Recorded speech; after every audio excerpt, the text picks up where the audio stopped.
when a gunman fired into a crowd of parade goers. This morning, we are learning that the shooter, Robert Crimo III, confessed to the shooting and revealed that he had plans to travel to Madison, Wisconsin, and carry out another attack. We have also learned the name of the 7th victim killed in that attack. Officials say 69-year-old Eduardo Uvaldo of Waukegan, Illinois, was taken to the hospital after the shooting and died Wednesday morning from his injuries. WGN Radio News Director and reporter Ryan Burrow has more on the latest developments. And good morning, Ryan, first of all. And second, the gunman, we hear, confessed in detail to the shooting and said he had plans for a second attack. What more can you tell us about that? Yeah, authorities aren't telling us much information about how those discussions, negotiations, interrogations have been going, but they did reveal that new information yesterday. A few things coming out of that. First of all, we learned that the suspected shooter dropped his weapon, did not ditch his weapon or leave his weapon following the shooting that took place in Highland Park. That's one of the reasons they want to speak to a witness who may have seen him drop that weapon. He decided to flee the scene, leaving the weapon behind, then walk to his mother's house. And this is where we find out new information that he took that fit vehicle, drove to Wisconsin. We had known that to the Madison area. We didn't know why.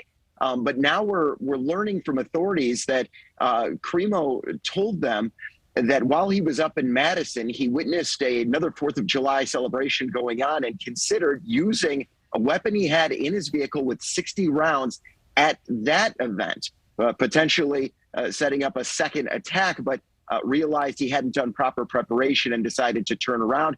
He left his cell phone in Wisconsin, drove back to Illinois, and was arrested several hours later with that weapon still in his vehicle. So we did hear from Madison authorities yesterday. They say they're still working with interrogators. They're working with the FBI to find out more information.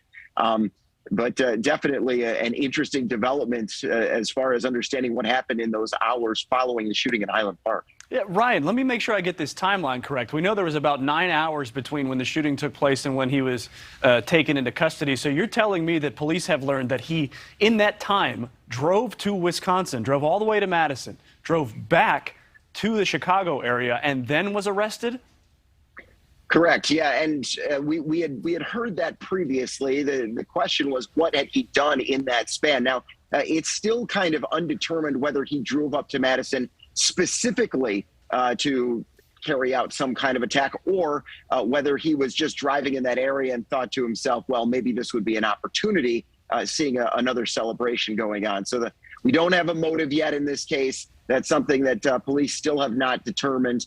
And that's something that they're working toward. As far as what's going on here in Highland Park, they're still trying to get all the people who left behind strollers and backpacks and chairs, trying to get those items back to the people. There's a center at Highland Park High School where people can come and pick up those items once they've been cleared by the FBI. There are still some items, though, on the roadway on Central Avenue.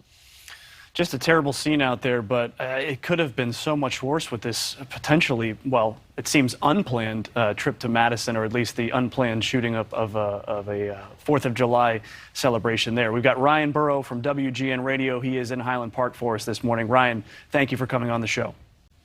Thank you.